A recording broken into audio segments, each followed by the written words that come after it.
World Spaceflight News Special Report.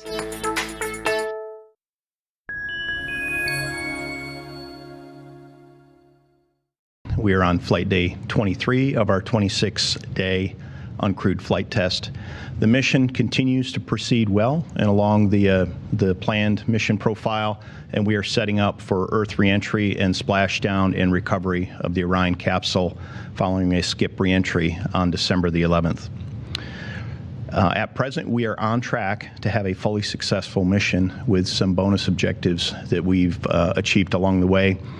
And on entry day, we will realize our priority one objective, which is to demonstrate the vehicle at lunar reentry conditions, as well as our priority 3 objective, which is to retrieve the spacecraft. Since I was here to speak with you last, the mission management team has met daily, and we will meet again on Friday and Saturday. On Monday, December the 5th, I was here last, and we met again on Tuesday, December the 6th for an hour and a half. We did get an outbrief of the anomaly resolution team associated with the power conditioning and distribution unit, funnies that we've been seeing associated with the latching current limiters. We did approve some additional testing of the spacecraft to gather additional data on the anomalous behavior that we've seen, and that testing has been completed, and we actually may have a additional test in the coming days. We also saw some degraded behavior on Tuesday associated with one of the phased array antennas, which is used for communications and tracking of the spacecraft back to Earth through the Deep Space Network on the crew module adapter, specifically phased array antenna number 1. The antenna is performing, but it has low performance and is causing some periodic comm dropouts when we're on that antenna. On Wednesday, December the 7th, we met for an hour and 15 minutes roughly. We talked again through the power conditioning and distribution unit test results that were approved on the prior day, as well as the anomaly resolution team outbrief, and continued to understand what our engineering teams were finding, as well as our operations teams were finding through the additional troubleshooting on the spacecraft's power system. In parallel with that, our recovery teams deployed from Naval Base San Diego on Wednesday, December the 7th, and they're currently at sea, and you'll hear that from our recovery director, Melissa Jones, here shortly. Today, we met for at about an hour, and it was our pick'em day. We decided our landing site, and our entry flight director, Judd Freeling, and our recovery director, Melissa Jones, came in with a recommendation and of consideration associated with the landing site selection as a cold front that is moving into the Southern California area and off the coast in the Pacific. So that was factored into the landing site selection. Primary factors associated with landing site selection: we have spacecraft design limits, we have recovery operations safety, and then we have test objectives associated with imagery, associated with some of the jettisoned items and parachute deploy sequence. So those were factored into the decision that you'll hear more about when Judd speaks. As we start wrapping up the mission, I want to thank the team and specifically the mission management team. When you look at the program that we have, which is a Space Launch System rocket managed out of the Marshall Space Flight Center, our Exploration Ground Systems team managed out of the Kennedy Space Center for both the launch operations, the vehicle processing prior to flight, and then the recovery operations. And then you look at the activities out of the Johnson Space Center with the Orion spacecraft team and our flight operations team. There's no one center, and there's no one program, and no one person. It is a team effort. And we have a diverse team of skills. We have system designers, we have flight programs, we have engineering technical authorities, we have safety experts, and as well as our industry and international partners involved. And if we could pull up a couple of photos, these are just a few shots through the course of our mission management team meetings. This one occurred during the return powered flyby, and we were, you can see in the screen in the background, we were about to witness the Earthrise together as a team. We had it live streamed in, and we paused for about a minute there. The room was just absolutely silent as we absorbed the Earthrise moment. And it was my Earthrise too, as part of the Artemis generation. I think I was 4 months old when Apollo 17 left the moon. So that was my Earthrise moment as well. There we are. That's the Secretariat, Joe Williams, sitting next to me in the course of the meeting, and some of our cross-program systems integration team and our engineering technical authority sitting in the background. If we go to the next photo, this is Zeb Scoville, one of the MMT members from Flight Operations Directorate, weighing in on a conversation. And if we go to the next photo, this is Chris Edelin, who you've seen come talk to you. He's the head of our Orion engineering team in the mission evaluation room. And to the right of the screen there is our lead flight director, Rick LeBrode. And then we have the NASA Engineering and Safety Center lead, Ben Himony, in there. So it is a diverse team. Again, it represents multiple NASA centers. We have our international partners. We have our industry partners all on that team. And it was an honor and a privilege to lead that team through a number of pre-planned decision gates, as well as some of the issues that we had to work through. In parallel with all that, we continue to prepare for Artemis II and later missions. We have production of the core stage ongoing at the Michoud Assembly Facility. We have boosters that have been prepared at the Promontory facility in Utah. We have our upcoming Orion spacecraft in preparation at the Operations and Checkout Facility at the Kennedy Space Center, as well as later service modules past Artemis II in production in Europe with our European Space Agency partners. But we're also getting the mobile launcher ready. If we could roll the video from the rollback activities that are occurring presently. The mobile launcher that Artemis I was launched from is headed back from the launch pad to the vehicle assembly building. If we could roll that video, please.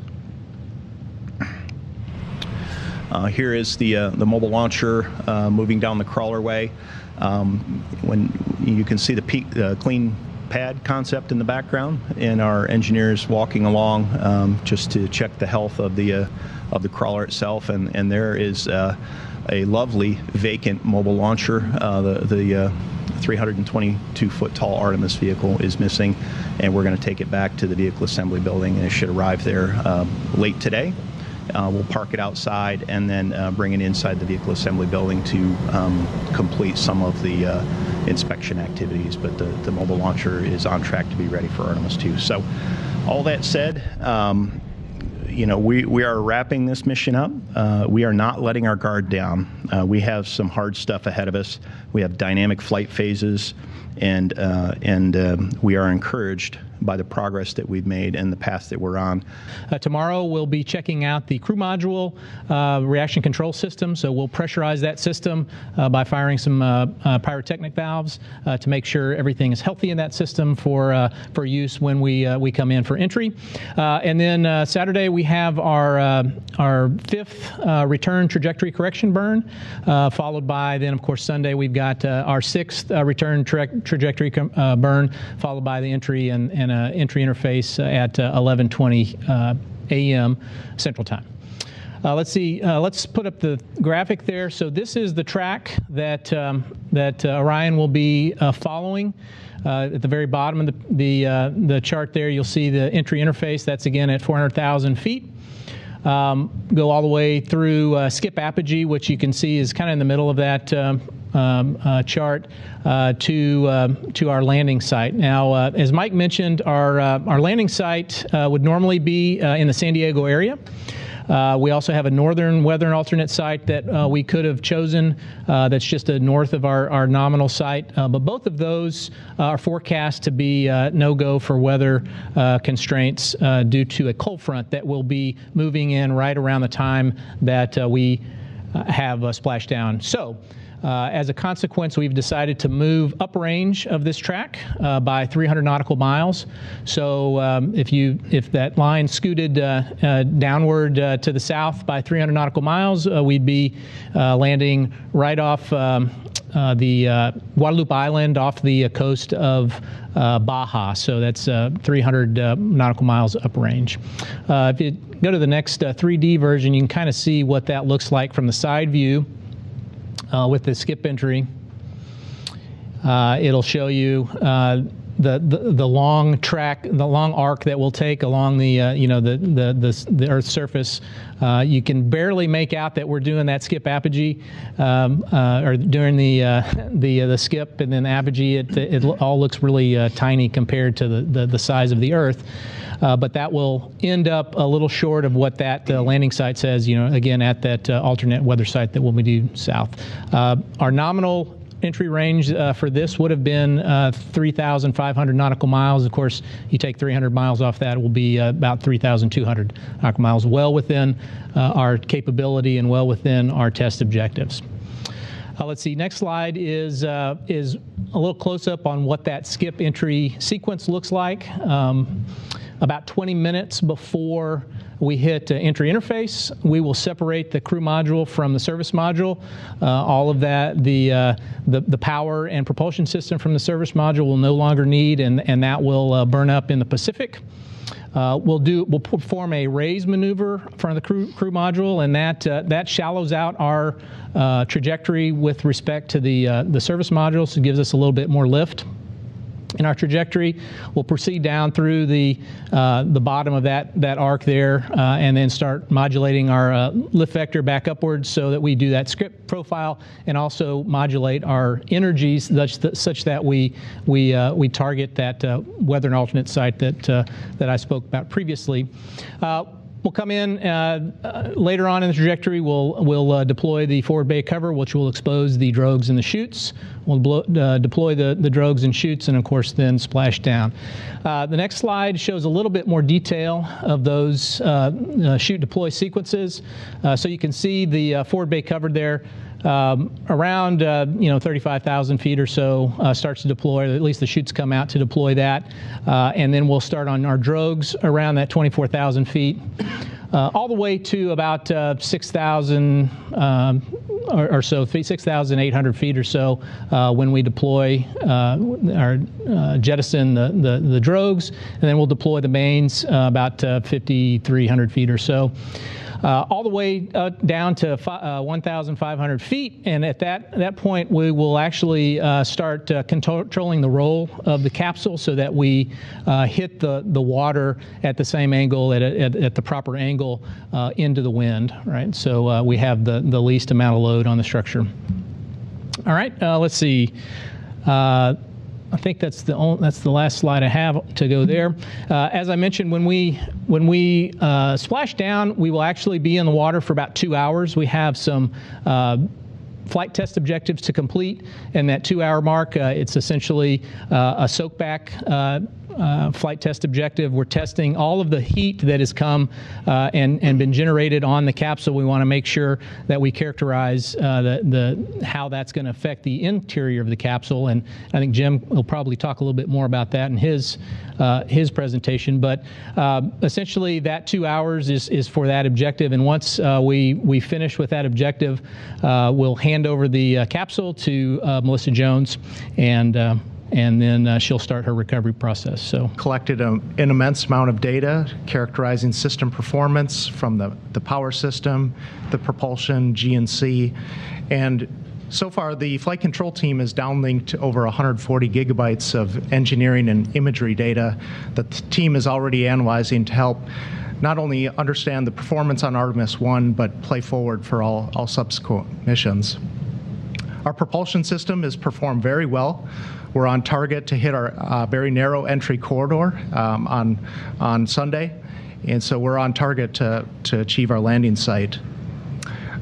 But as Mike said earlier, our top Artemis 1 mission priority is still ahead of us, which is to demonstrate the guidance system of Orion, as well as the heat shield performance as we return from 25,000 miles per hour returning from the moon.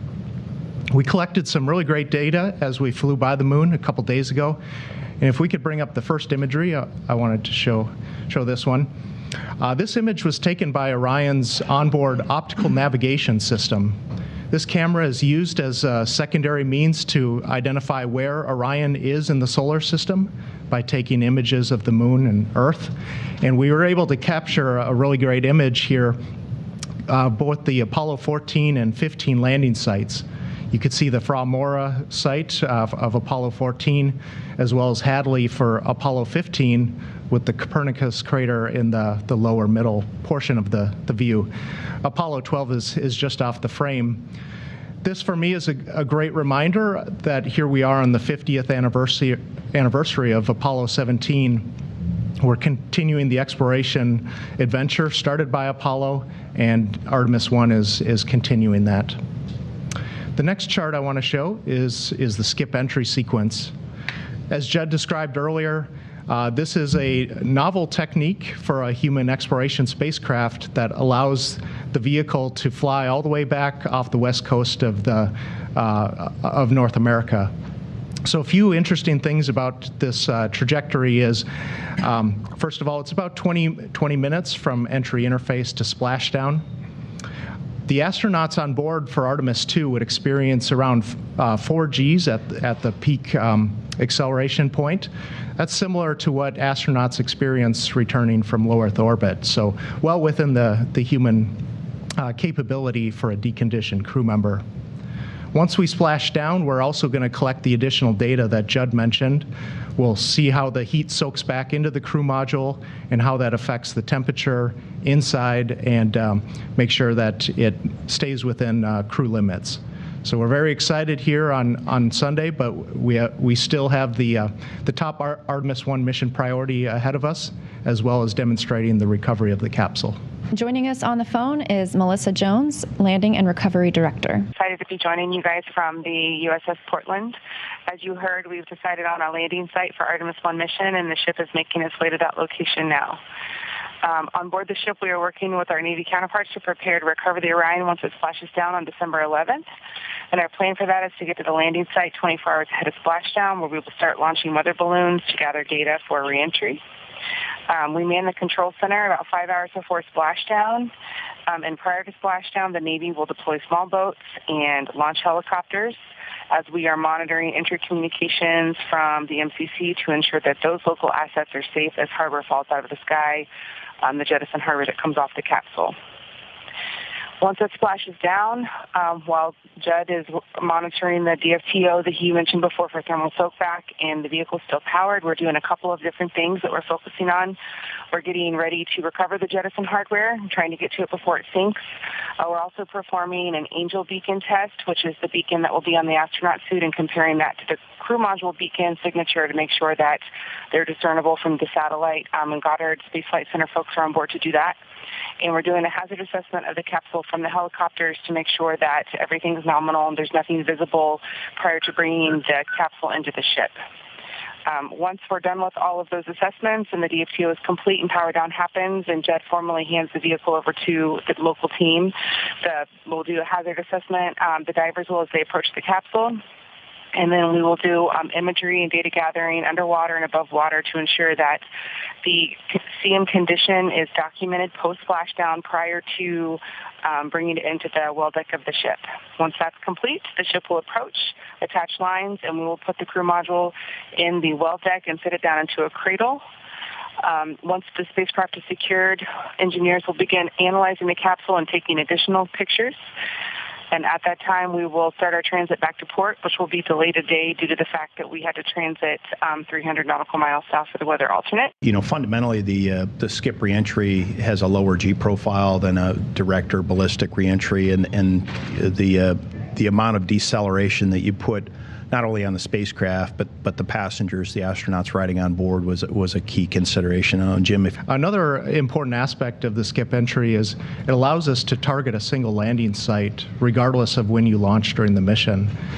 So by varying what we call the azimuth, the direction at which the crew module flies back to the target, we're always able to narrow our operations to that landing zone, which Judd described earlier.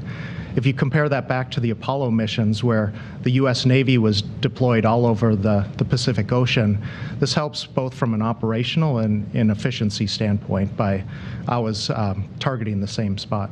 When we deorbited from the moon on RPF, we set our entry interface target to that point that's at the bottom of the screen, right? So, and so therefore, the only possible way we can go is either continue on up that trajectory as far as our energy allows, or we can go shorter. We can dissipate more energy and land shorter, right? So by modulating our lift vector with this skip entry profile, we have the full range. We can go all the way to San Diego and even a little bit further by essentially lofting more and going a little bit further, or we can modulate our lift vector thus that we kind of bury it in the earth and we go straight down, right? So those are our only possibilities. We don't have a lot of cross-range capability. We can't go left to right significantly.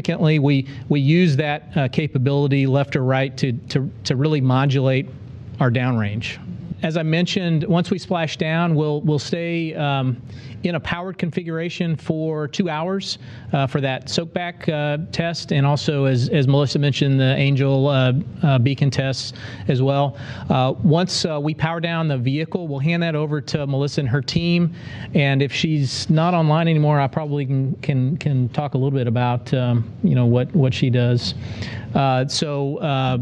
She will then, it'll take them about 4 to 6 hours or so to get the capsule back in the well deck. And then once those operations are complete, they'll head back towards San Diego, and that'll again take them about a day or so to get back into port. And then they have a timeline to get that back to Kennedy, and I think that's around a couple of weeks or so. We have the current state of the vehicle and what its path is going to be along the Earth's surface. We also work in concert with U.S. Stratcom to assess. They have a catalog of all of the objects that are in low Earth orbit, and so we have them doing a screening against our trajectory versus all of the other ones.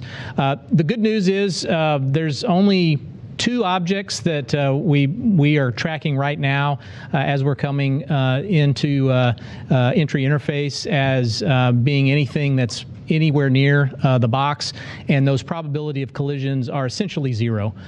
We are moving essentially perpendicular to all the rest of those objects, and we're traveling extremely fast.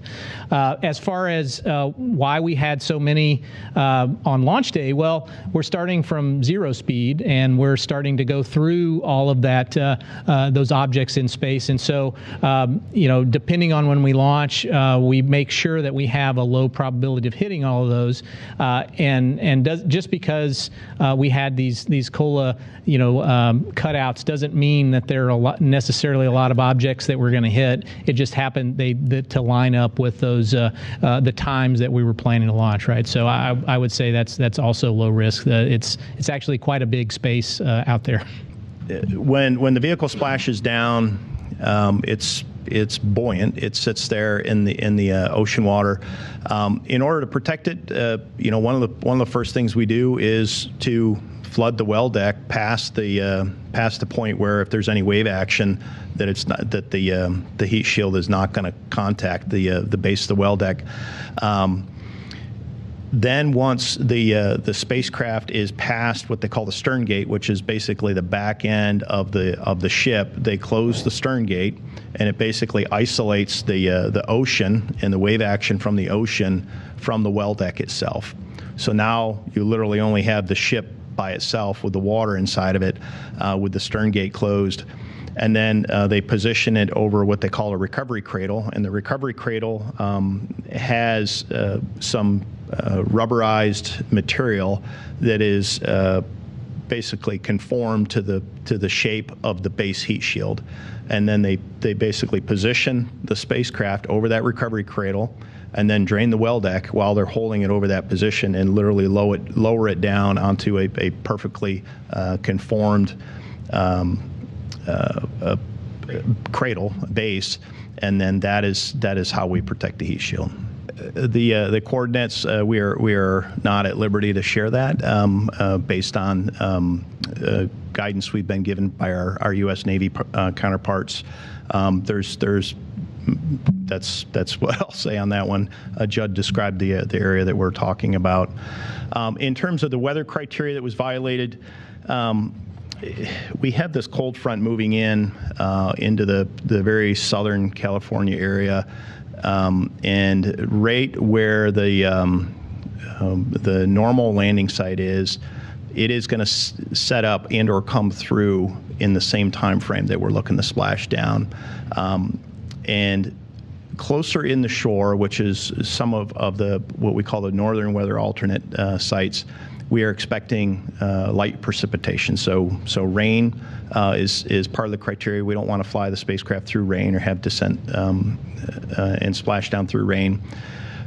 In addition to that, with the cold front moving through, we are going to have an increase in winds, and then the winds are going to whip up the waves.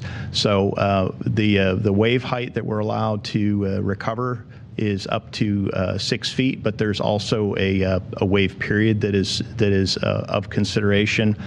The waves are going to get choppier as the wind picks up as the front moves through, and the recovery operation takes several hours. So while the spacecraft could splash down in that area, because the winds are forecast kind of right at the max of what the design limits are, which is at 20 knots.